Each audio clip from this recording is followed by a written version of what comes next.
আসসালামু আলাইকুম এভরিওয়ান। অপরাধ গল্পের 6 নম্বর পার্ট। তো চলো বেশি কথা না কইয়া গল্প শুরু করা যাক। সকালবেলায় সবার সাথে বসে নাস্তা করছিলাম, তখন দাদু বলে উঠলো, তা দাদু ভাই আমাদের অফিস কখন জয়েন করতেছো? আমি বললাম, অফিস জয়েন করবো মানে? আমি এখনো কোনো অফিস জয়েন করতে পারবো না। বাবা বলল, রিফাত তুই বাবার অবস্থাটা একটু দেখ, উনি কত বুড়ো হয়ে গেছে, এই বয়সে কি আর অফিস সামলাতে পারে? আমি বললাম, আচ্ছা আর কয়েক মাস যাক, ততদিন না হয় দাদু কষ্ট করুক। দাদু বলল, আমার আর কিসের কষ্ট, অফিস তো দেখে তোর ম্যানেজার আঙ্কেল, আমি একটু দেখে আসি আর কি। আমি বললাম, ও আচ্ছা দাদু, তোমার কি মনে হয় না ম্যানেজার পাল্টানো লাগবে? না মানে ম্যানেজার আঙ্কেলের তো বয়স হয়েছে, তাই না? দাদু বলল, সেটা তোকে ভাবতে হবে না, এখন সুন্দর মতো খা। আমি আর কিছু না বলে খেতে লাগলাম, তখন নিয়াল বলে উঠলো, ভাইয়া অনেকদিন ঘোরাঘুরি হয় না, আজ আমাকে একটু ঘুরতে নিয়ে যাবি কিন্তু। আমি বললাম, আচ্ছা নিয়ে যাবনি, অনেকদিন আমিও ঘুরতে পারি না, নাস্তা করে ফ্রেশ হয়ে একেবারে বের হবো। নিয়াল বলল, কেন ভাইয়া? আমি বললাম, আরে একেবারে নামাজ পড়ে আসবো তাই। নেহাল বলল, ওকে ভাই। তারপর সবাই খাবার খেয়ে যার যার রুমে চলে গেলাম। একটু পর ফ্রেশ হয়ে রেডি হয়ে দুই ভাই ঘুরতে বের হলাম। অনেকক্ষণ ঘোরাঘুরি করে দুই ভাই একটা রেস্টুরেন্টে গিয়ে নাস্তা করতে লাগলাম। হঠাৎ পিছন থেকে মেয়ে কণ্ঠে কেউ বলে উঠলো, আরে রিফাত তুমি এখানে? মেয়েটার কণ্ঠ শুনে আমি আর নিয়াল দুজনেই পিছনে ফিরলাম।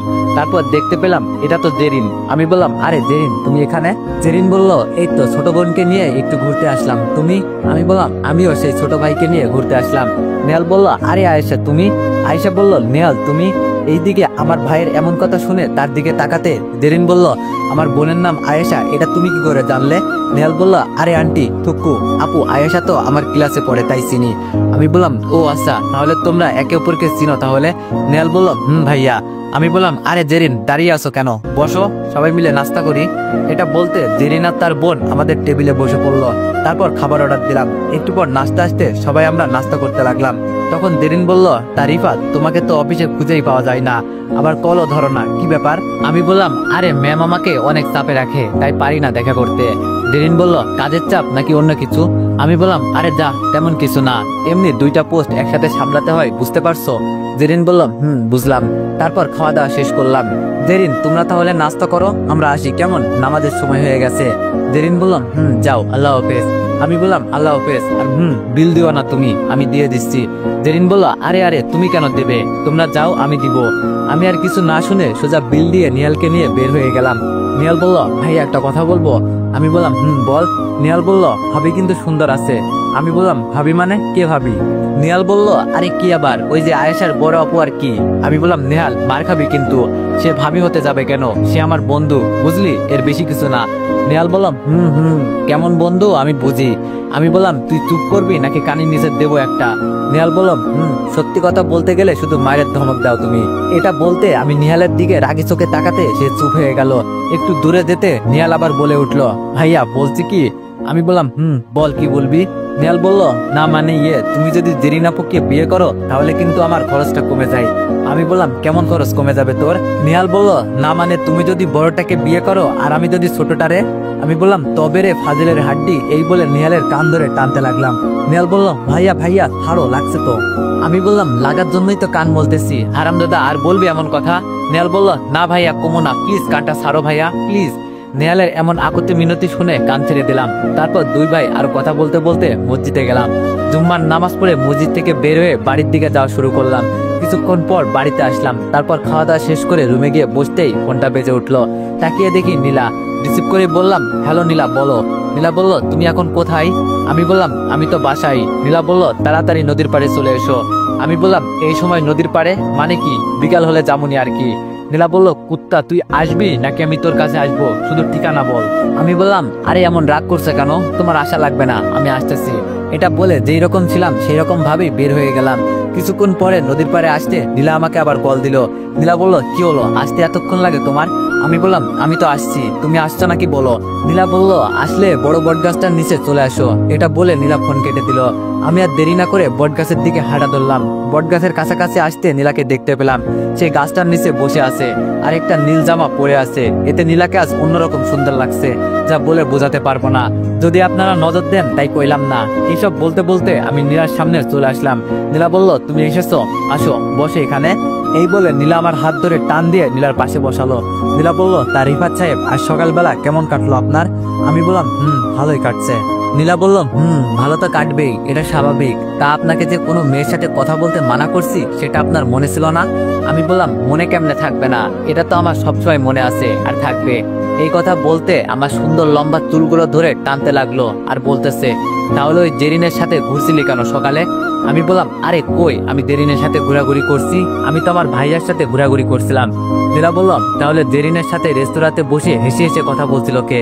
আমি বললাম, আমি বলছিলাম। নীলা বলল, কুত্তা, তোকে আমি বলছিলাম না তার সাথে মিশবি না, তুই মিশলি কেন?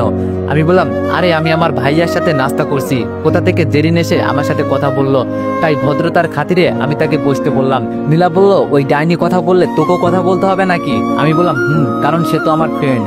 নীলা বলল, ও আচ্ছা, আমার থেকে তোর বন্ধু বড় তাই না, তাহলে থাক তোর বন্ধুকে নিয়ে। এটা বলে নীলা আমার চুল ছেড়ে চলে যেতে লাগলো। একটুতে রাগ করে এটা বলে একটা মুচকি হাসি দিয়ে নীলার পিছনে দৌড় দিলাম। এক দৌড়ে নীলার সামনে গিয়ে বললাম, এই তুমি আমাকে রেখে কোথায় যাচ্ছ, আজ ঘুরবে না? নীলা বলল, আমার সামনে থেকে সর, আর ঘুরবো না। এত ঘোরার শখ হলে ওই ডাইনির সাথে ঘোর, আমাকে কেন বলছি? আমি বললাম, আমি তোমাকে বলছি কারণ তুমি আমার হবু বউ তাই। নীলা বলল, একদম ন্যাকামি করবি না, কে তোর হবু বউ? আমি কারো হবু বউ না, এখন আমার সামনে থেকে সর বলছি। আমি বললাম, না সরবো না, আগে আমাকে ক্ষমা করো তারপর সরবো। এই নীলা, সরি বলছি তো, আর কোনো মেয়ের সাথে কথা বলবো না, এই দেখো কান ধরছি। নীলা অন্যদিকে মুখ ঘুরিয়ে বলল, আমার কাছে কেন ক্ষমা চাইছিস? আমি কে তোর? তোর কাছে তো তোর বন্ধু বড় তাই না, যা তোর ওই ডাইনি বন্ধুর কাছে যা। আমি বললাম, আরে বাবা, তোমাকে সরি বলছি তো, আর এমন করবো না, এই দেখো কান ধরে উঠবোস করছি, আর হবে না। এটা বলে আমি নীলার দিকে তাকিয়ে উঠবোস করতে লাগলাম, কিন্তু এই মেয়ে আমার দিকে একবারও তাকাচ্ছে না। আমি 5 বার কান ধরে উঠবোস করার পর পরের বার যখন উঠবোস করতে যাব তখনই নীলা একটা হাসি দিয়ে আমাকে বলল, এই পাগল একটা, এটা কি করছো? উঠবোস করতে হবে না, লোকে দেখলে কি বলবে? আমি বললাম, না, আগে তুমি বলো আমাকে ক্ষমা করছো, তারপর কান ছাড়বো। নীলা বলল, পাগল একটা, আমি তো তোমাকে ক্ষমা করব না এবং এই অপরাধের শাস্তি দিব, তাই কান ছাড়ো বলছি। আমি বললাম, শাস্তি দেওয়ার পর আমাকে ক্ষমা করবা? নীলা একটা মুচকি হাসি দিয়ে বলল, করবো, এখন কান ছাড়ো। আমি সাথে সাথে কান ছেড়ে দিয়ে নীলাকে বললাম, এখন বলো কি শাস্তি দিবা? নীলা বলল, তোমার শাস্তি হলো আমার আর তোমার জন্য বাদাম নিয়ে আসবা, তাও 10 মিনিটে। আমি বললাম, নীলা বলল, নাই, হ্যাঁ, যাও যাও, তাড়াতাড়ি যাও, টাইম শুরু হয়ে গেছে। আমি বললাম, বাজে মাত্র 3টা, এই সময় বাদাম কোথায় পাবো? নীলা বলল, সেটা আমি কি করে জানবো, আর বাকি 9 মিনিট, যাও, না হলে বুঝতে পারছো। আমি আর দেরি না করে দৌড় লাগালাম। অনেক কষ্টে বাদাম নিয়ে দৌড়ে নীলার কাছে আসতে নীলা বলল, কয় মিনিট লেট করছো? আমি বললাম, এই তো মাত্র 20 মিনিট লেট। নীলা বলল, এটা কি কেউ মাত্র বলে? টাইম দিলাম 10 মিনিট আর লেট করলে 20 মিনিট, বাহ বাহ। আমি বললাম, কি করব, সহজে পাই না তো। নীলা বলল, তাই বলে আমাকে 30 মিনিট দাঁড় করিয়ে রাখবা? আমি বললাম, তো দাঁড়িয়ে থাকতে কে বলছে, গাছের নিচে বসে থাকো। নীলা বলল, হয়েছে, আর কথা না বলে বাদামের খোসা ছাড়িয়ে আমাকে খাইয়ে দাও।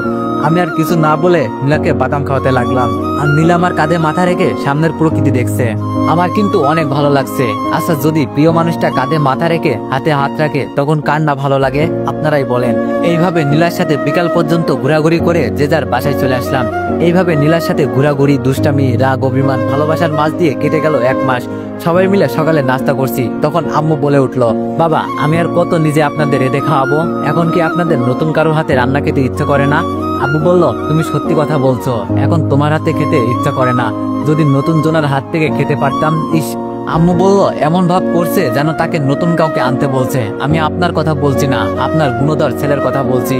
আব্বু বলল, আমি বুঝতে পারছি। দাদু বলল, তা দাদু ভাই, তোমার কি কাউকে পছন্দ আছে নাকি?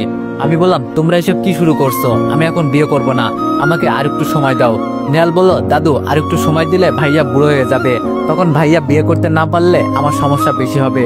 নেহালের কথা শুনে সবাই হাসলেও আমি তার দিকে রাগি চোখে তাকিয়ে আছি। আব্বু বলল, তোর যদি পছন্দের কেউ থাকে তাহলে বলতে পারিস, না হলে আমাদের কিন্তু মেয়ে পছন্দ আছে, তুই শুধু রাজি হলেই হবে। আমি বললাম, বাবা, আমাকে 2 দিন সময় দাও। আব্বু বলল, ওকে দিলাম, এই 2 দিনে কিছু করতে না পারলে কিন্তু আমরা কিছু করব। আমি বললাম, ওকে, তাই করিও। তারপর সবাই যে যার মতো নাস্তা করতে লাগলো। আমি নাস্তা শেষ করে অফিসের দিকে রওনা দিলাম। আসলে আমি চাইলে নীলার কথা বলতে পারতাম, কিন্তু আগে নীলার কাছে জিজ্ঞেস করতে চাইছি আর কি। তারপর অফিসে গিয়ে কাজ করতে লাগলাম। একটু পর নীলা অফিসে আসতে আমি তার কেবিনে গেলাম। নীলা বলল, কি মিস্টার, কাজ না করে এখানে কেন? আমি বললাম, তোমার সাথে আমার জরুরি কথা আছে। নীলা বলল, কি কথা বলো? আমি বললাম, বাড়ি থেকে আমাকে বিয়ের কথা বলছে। আমার কথা শুনে নীলা হাসতে লাগলো। আমি বললাম, কি হয়েছে, হাসতেছো কেন? নীলা বলল, তুমি মেয়ে নাকি যে তোমাকে বিয়ের জন্য চাপ দিবে? আমি বললাম, আরে না, বাড়ির বড় ছেলে, এখন ভালো চাকরিও করি, তাই সবাই মিলে চাইছে আমি বিয়ে করি। নীলা বলল, ও তাই, তাহলে করে ফেলো। আমি বললাম করে ফেলবো যদি তুমি রাজি থাকো। নীলা বলল আমি কেন রাজি হব? আমাকে এখনো কি প্রপোজ করছো? আমি বললাম না করিনি। নীলা বলল তাছাড়া বিয়ের কথা আমাকে না বলে আমার বাবাকে বলো, উনি সব দেখবে। আমি বললাম এখন তাহলে তোমার বাবার কাছে যাই চলো। নীলা বলল থাক, তোমাকে আর কষ্ট করতে হবে না। আমি বললাম মানে? নীলা বলল কাল বাবা অফিসে আসবে, তখন যদি অফিসে সবার সামনে আমাকে প্রপোজ করতে পারো তাহলে আর কাউকে রাজি করাতে হবে না। আমি বললাম আচ্ছা তাহলে তাই হবে। নীলা বলল ওকে মাই আবুল। আমি বললাম তাহলে আমি এখন যাই বউ থুক্কু ম্যাম। নীলা বলল যাও, আর ভালো করে মন দিয়ে কাজ করো কেমন? এটা বলে একটা মুচকি হাসি দিল। আমি বললাম সেটা আর বলতে। এটা বলে নীলার কেবিন থেকে নিজের কেবিনে চলে গেলাম। এইদিকে জেরিন আমার দিকে প্রতিদিন এক মায়াভরা দৃষ্টিতে তাকিয়ে থাকে, সেটা আমি একটু খেয়াল করলেও তাকে বুঝতে দিই না। যাই হোক, আমি আমার মতো অফিসে কাজ করতে লাগলাম। এইদিকে রাফি সাহেব মানে নীলার বাবা। হ্যালো, কিরে শুনলাম তুই নাকি আগের 2 মাস এবং এই মাসে চাঁদা দিসনি? রাফি সাহেব বলল না দিইনি এবং দিবও না, তুই কি করতে পারিস দেখবো। লোকটি একটু হেসে বলল আমি কি করতে পারি আর না পারি সেটা তুই ভালো করেই জানিস। তুই কি ভাবছিস নিজের আশেপাশে আন্ডার কভার গার্ড রাখলে তোকে কিছু করতে পারবো না? রাফি সাহেব বলল পারলে করে দেখা। রাফি সাহেব বলল আরে তোকে কিছু করব না, তুই নিশ্চিত থাক, ক্ষতি তো করবো তোর মেয়ের আর মেয়ের হবু জামাইয়ের। রাফি সাহেব বলল মানে? লোকটি বলল মানে খুব সোজা, তোর মেয়ে যাকে ভালোবাসে তাকে আর তোর মেয়েকে মারবো আর তোকে অনুভব করাবো কারো আপনজন হারালে কেমন কষ্ট হয়, সেই কষ্ট আমি আজ 8 বছর ধরে পেয়ে যাচ্ছি। রাফি সাহেব বলল তোকে একটা কথা বলি, নিজের ভালো চাইলে আমার মেয়ের দিক থেকে চোখ সরিয়ে নে, তা না হলে তুই কোথাও উদাও হবি সেটা তুই নিজেও জানবি না। মিস্টার এসকে বলল তুই মনে হয় আমাকে ধমক দিলি? রাফি সাহেব বলল তুই যেটা মনে করিস, আমি জাস্ট সাবধান করলাম। ভাবছিলাম আর একটু সময় নিব, কিন্তু আজকে তোর মেয়ের কবরের জন্য জায়গা কিনে রাখ, তা না হলে পরে কবর দেওয়ার মতো জায়গা পাবি না। এটা বলে এসকে ফোন কেটে দিল। আর এই খবরটা রাফি সাহেব সাথে সাথে কাকে যেন জানিয়ে দিল। ওকে স্যার, আপনি কোনো চিন্তা করবেন না, আপনার মেয়ের দায়িত্ব আমার হাতে, আমি আপনার মেয়েকে সুস্থভাবে বাড়ি পৌঁছিয়ে দিব, এতে আমার যাই হোক না কেন। এটা বলে ফোন কেটে দিল। এইদিকে আমি সন্ধ্যা পর্যন্ত কাজ করে নীলার রুমে গেলাম। আমি বললাম ম্যাম আমার ছুটি লাগতো। নীলা বলল কেন? আমি বললাম বাবাকে নিয়ে ডাক্তারের কাছে যাব। নীলা বলল ও আচ্ছা যাও। আমি বললাম ধন্যবাদ জানু। নীলা বলল ওই সাবধানে যেও কিন্তু। আমি বললাম ওকে বলে বের হয়ে গেলাম অফিস থেকে। বের হয়ে একজনকে কল দিয়ে বললাম তোরা সবাই তৈরি আছিস তো, মিশন আছে। লোকটি বলল আমরা সবসময় তৈরি আছি, শুধু আপনার অপেক্ষা, ওকে, আর কেউ যেন বাঁচতে না পারে। এটা বলে ফোন কেটে একটা রিক্সা নিয়ে চলে গেলাম আমার বাসায়, যেখানে আমি একা থাকি সেখানে আর কি। বাসায় এসে চিল মোডে গেম খেলতে লাগলাম। এইদিকে নীলা অফিস থেকে বাড়ি ফেরার পথে কয়েকটা গাড়ি তার যাওয়ার রাস্তা আটকিয়ে ফেললো। এতে নীলা খুব বিরক্ত হয়ে গাড়ির হর্ন বাজাতে লাগলো, কিন্তু গাড়িগুলো সরার নাম গন্ধ নেই। এইদিকে নীলা ভয়ে গাড়ি থেকে বের হতে পারছে না, কারণ তার উপর আরো 2 বার অনাকাঙ্ক্ষিত ভাবে অ্যাটাক হয়েছে। তাই নীলা সেই দিক দিয়ে না গিয়ে অন্য রাস্তা দিয়ে যাওয়ার জন্য গাড়ি ঘোরাতে যাবে, তখন দেখতে পেল পিছনে কোথা থেকে 2টা গাড়ি এসে রাস্তা ব্লক করে দিছে। এটা দেখে নীলা ভয় পেয়ে গেল। তার এখন মনে হচ্ছে এখানে ভয়ঙ্কর কিছু ঘটতে যাচ্ছে, তাও তার সাথে। নীলা এখন কি করবে বুঝতে পারছে না। সামনে পিছনে রাস্তা ব্লক, নেমে পালাতে গেলে আরো আগে ধরবে, কি করবে এখন? এইসব ভাবতে ভাবতে নীলা দেখতে পেল গাড়ি থেকে 10-12 জন লোক বেরিয়ে আসতেছে। তাদের হাতে আছে আধুনিক ভয়ঙ্কর অস্ত্র। এইসব দেখে নীলা ক্রমশ হার্টবিট বাড়তে থাকে। এই বুঝি প্ল্যানটা গেল। নীলা দেরি না করে তার বাবাকে কল দিতে মোবাইলটা বের করে কাপা কাপা হাতে। নীলা তার কাপা কাপা হাতে তার বাবাকে কল দিতে তার বাবা কল রিসিভ করতে নীলা বলল হ্যালো বাবা। রফিক সাহেব বলল মা বল। নীলা বলল বাবা এখানে। নীলা আর কিছু বলতে যাবে তখনই একটা ছেলে গাড়ির আয়নাতে থাপ্পড় দিল, আর এতে নীলা ভয় পেয়ে হাত থেকে মোবাইলটা ফেলে দিল। এইদিকে রফিক সাহেব বুঝতে পেরে গেলেন তার মেয়ে এখন বিপদে, তাই সে আর দেরি না করে সবাইকে জানিয়ে দিয়ে রফিক সাহেব বাড়ি থেকে বের হয়ে গেল। এইদিকে নীলা বলল প্লিজ আপনারা এমন করছেন কেন, আমাকে যেতে দিন, আমি তো আপনাদের কোনো ক্ষতি করিনি। লোকটি হেসে বলল তুই ক্ষতি করিসনি তো কি হয়েছে, তোর বাপ তো করেছে, এখন বেশি কথা না বলে বের হতো দেখি। নীলা বলল না আমি বের হব না, হেল্প, কেউ বাঁচাও, কেউ আসো। লোকটি বলল তোকে এখানে কেউ বাঁচাতে আসবে না, শুধু শুধু না চিল্লিয়ে গলা খারাপ না করে ভালো মেয়ের মতো বেরিয়ে আয়। নীলা আরো জোরে কান্না করে দিল আর তাদের কাছে বলতে লাগলো আমাকে ছেড়ে দিন প্লিজ। লোকটি বলল এই মেয়ে বাচ্চাদের মতো কান্না আর সহ্য হচ্ছে না, দরজার আয়না ভেঙে দরজা খুলে এই ছেমড়িরে বাইর কর। ওকে ভাই। এই বলে একটা ছেলে হকি স্টিক দিয়ে যখন কাজ ভাঙতে যাবে তখন একটা ছেলে অন্ধকার থেকে বলে উঠলো আরে আরে বস কি করছো, এত দামি গাড়ির কাজ ভাঙলে তো অনেক টাকা খরচ হবে। ছেলেটা এই কথা বলতে গুন্ডারা সবাই পিছনে তাকাতে দেখলো কালো হুডি মুখে মাস্ক পরা একটা ছেলে। কে তুই? ছেলেটা বলল আমি মানুষ। সেটা আমরাও দেখছি, এটা বল তোর পরিচয় কি? ছেলেটা বলল আমার পরিচয় জেনে কি করবি, এমনিতেও তোরা তো আর বাঁচবি না, তাই পরিচয় না জানাই ভালো। ছেলেটার এমন কথা শুনে গুন্ডারা হাসতে লাগলো। আর এইদিকে গুন্ডাগুলো পিছনে ঘুরে কার সাথে কথা বলছে এটা দেখতে নীলা গাড়ি থেকে একটু উকি দিতে দেখলো একটা ছেলে গুন্ডাগুলোর সাথে কথা বলছে। আর সেই ছেলেকে দেখে নীলার জন্য দেহে প্রাণ ফিরে এলো, কারণ এই ছেলে নীলাকে আরো 2-3 বার বাঁচিয়েছে। সবাই হাসা শেষ করে তাদের মধ্যে একটা ছেলে বলে উঠলো, ভাই তুই বাংলাটা খেয়েছিস নাকি ইংরেজিটা? ছেলেটা বলল, কিছু খাইনি। তাহলে এত আবল তাবল বকছিস কেন? আমাদের দেখছিস আমরা 15 জন আর তুই একা। যাও মানা, তুমি তোমার লেভেল দেখে পাওয়া যাও, এখানে তোমার মতো বাচ্চা আসা ঠিক না। এটা বলে গুন্ডাগুলো হাসতে লাগলো। আর এইসব দেখে ছেলেটা একটা মুচকে হাসি দিয়ে বলল, কে বাচ্চা আর কে বড় সেটা একটু পর বোঝা যাবে। এই তোরা শুধু শুধু এই আবালটার সাথে কথা বলে দেরি করছিস কেন? তোরা 3 জন গিয়ে মেয়েটাকে ধরে আন, আর আমরা এটার পিনিক ছাড়াচ্ছি। ওকে ভাই, আপনারা আপনাদেরটা করেন। এই চল আমরা পুলটি সিটারে বের করে আনি। এটা বলে 3 জন শয়তানি হাসি দিয়ে নীলার গাড়ির দিকে যেতে লাগলো। এইদিকে ছেলেটা বলল, তোরা মেয়েটাকে তো দূরের কথা, তার গাড়িতে হাত দিলে তোদের খবর আছে। কিন্তু তারা ছেলেটার কথা না শুনে তার গাড়ির কাছে গিয়ে দরজায় হাত দিতে যাবে, তার আগে ছেলে 3টা মাটিতে পড়ে গেল। এইদিকে সবাই তাদের আওয়াজ শুনে পিছন ফিরে তাকাতে দেখলো ছেলে 3টা মাটিতে পড়ে আছে এবং তাদের মাথা থেকে রক্ত বেয়ে পড়ছে। এইদিকে ছেলেটা হেসে বলল, তোদের বলছি না মেয়েটা তো দূরে থাক, তার গাড়িতে হাত দিতে পারবি না তোরা। এইবার সব গুন্ডা ছেলেটার কথা শুনে ছেলেটার কাছে দৌড়ে গিয়ে চারপাশ থেকে ছেলেটাকে বন্দুক তাক করে ফেললো। আর এটা দেখে নীলা আবার ভয় পেয়ে গেল। এখন কি হবে? ছেলেটাকে তো সবাই ঘিরে ফেলেছে। নীলা ভয়ে আল্লাহকে ডাকছে আর তাদের কাজকর্ম দেখছে। এইদিকে ছেলেটার যেন কোনো ভয় হচ্ছে না, মনে হচ্ছে লোকগুলো বন্দুকের বদলে কলা ধরে আছে তার মাথায়। ভাই, এই ছেলে তো দেখি অনেক সাহস, এতগুলো বন্দুকের মাঝেও ছিটে ফোটা ভয় দেখছি না তার ভিতরে। বস বলল, কিরে তোর তো দেখি অনেক সাহস, কিন্তু আফসোস এই সাহসের জন্য আজ তোকে মরতে হবে। ছেলেটা হেসে বলল, তোরা আমাকে মারবি? তোরা? বিশ্বাস কর ভাই, এই বছরের সেরা একটা জোক ছিল। বস বলল, এটা তোর কাছে মজা মনে হয়?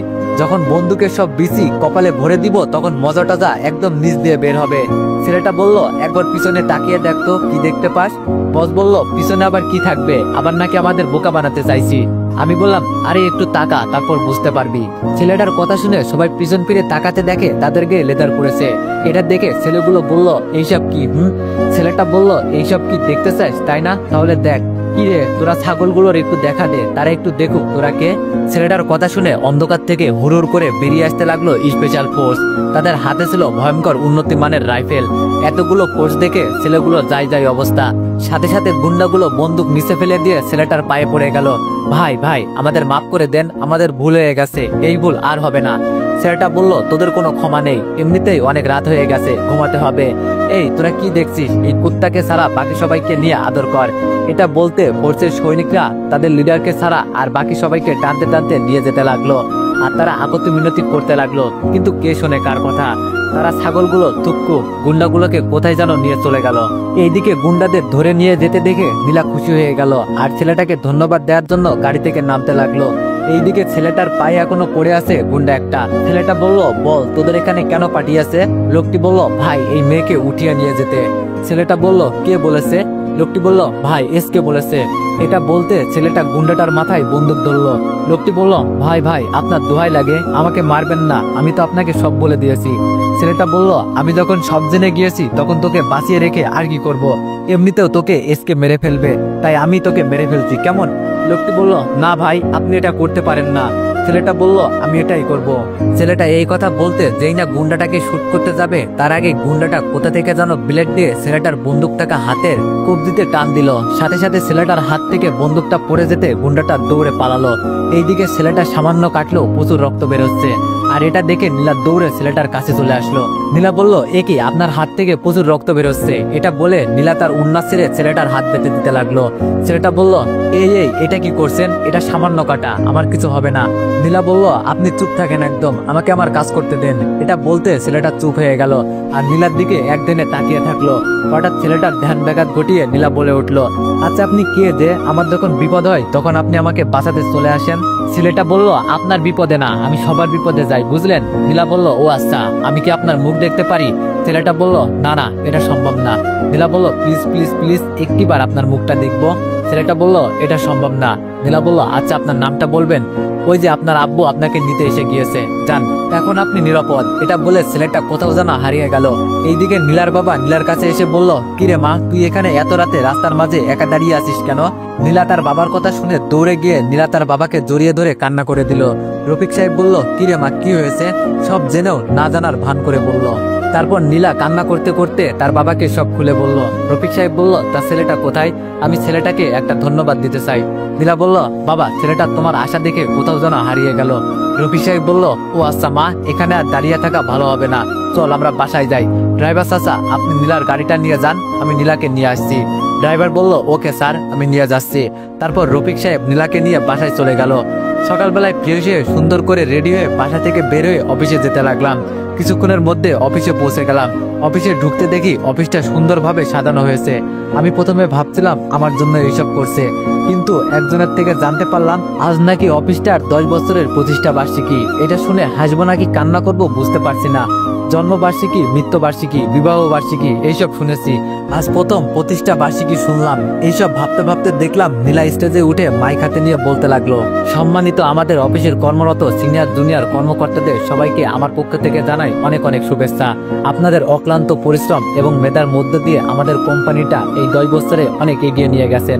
আশা করি এইভাবে আরো এগিয়ে নিয়ে যাবেন। এইভাবে আরো অনেক কথা বলতে থাকলো, কিন্তু আমার সেই দিকে কোনো খেয়াল নেই। আমি তাকিয়ে আছি নীলার দিকে। আজ নীলা কালো একটা শাড়ি পরেছে, মুখে হালকা মেকআপ, লম্বা কালো চুলগুলো ছেড়ে দিয়েছে। তাকে দেখতে মায়াবী পরী রাজকন্যার মতো লাগছে। এইদিকে নীলা বলতে লাগলো, আপনারা হয়তো জানেন এখানে আজ এত আয়োজন কিসের, তবে এত আয়োজনের মধ্যেও এই অনুষ্ঠানটা আমার জন্য স্পেশাল। সবাই বলে উঠলো, কি ম্যাম? নীলা বলল, সবাই জানতে পারবেন, তবে আব্বু আগে কেকটা কেটে নিক, তারপর নয় জানবেন। বাবা, আর দেরি করিও না, কেকটা কাটো, আর আপনারা সবাই এখানে চলে আসেন। এইদিকে নীলার বক্তব্য শেষ হতে আমার ঘোর কাটলো নীলার ধাক্কাতে। কি মিস্টার, এইভাবে হা করে কি ভাবছেন?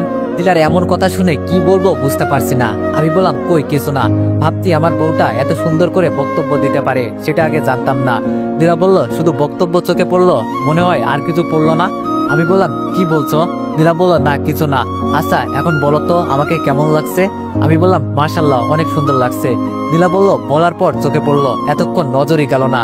আমি বললাম, আচ্ছা তুমি বিড়বিড় করে কি বলছো, যা বলার জোরে বলো। নীলা বলল, জোরে বলতে পারবো না, এখন চলো, বাবা কেক কাটবে, সেখানে চলো। আর কাল কি করতে বলছি মনে আছে তো? আমি বললাম, আরে এটা কি করে বলি বলো তো, আমার সব মনে আছে। নীলা বলল, তাহলে আর ঢং না করে স্টেজে চলো। এই বলে নীলা আমার হাত ধরে স্টেজে নিয়ে গেল এবং তার সাথে দাঁড় করিয়ে দিল। এইদিকে আমাদের এমন হাসি খুশি কথা বলতে দেখে জেরিনের যেন সহ্য হচ্ছে না, ইচ্ছে করছে এখনই নীলাকে গলা টিপে মেরে ফেলতে। জেরিনের এমন জেলাস হওয়ার কারণ, সে রিফাতকে কলেজ লাইফ থেকে পছন্দ করে, কিন্তু বন্ধুত্বের সম্পর্ক নষ্ট হবে বলে আজও বলেনি। এইদিকে রফিক সাহেব কেক কাটতে সবাই মিলে হাতে তালি দিয়ে অভিনন্দন জানালো এবং একে একে সবাইকে কেক বিতরণ করলো। তারপর সবশেষে নীলা মাইক্রোফোন হাতে নিয়ে বলতে লাগলো, অ্যাটেনশন গাইস, আমার সেই স্পেশাল মুহূর্তটা চলে এসেছে। রিফাত, আসো আমার সামনে। নীলার এমন কথা শুনে আমি একটু লজ্জা প্লাস নার্ভাস ফিল করলাম। নীলা বলল, কি হলো, আসো। তারপর আমি নিজের মধ্যে একটু সাহস জুগিয়ে নীলার কাছে গেলাম। নীলা বলল, এইবার সবার সামনে বলো তুমি আমাকে কি বলতে চাও। এটা বলতে আমি একবার সবার দিকে তাকালাম। নীলা বলল, কি হলো? আমি বললাম, বলছি। এটা বলে আমি পকেট থেকে একটা আংটি বের করে হাঁটু করে বসে নীলাকে বলতে লাগলাম। তো এভরিওয়ান, নেক্সট পার্টের জন্য অপেক্ষা করো, আর সবাই একটু বেশি বেশি কমেন্ট করে দিও। ধন্যবাদ।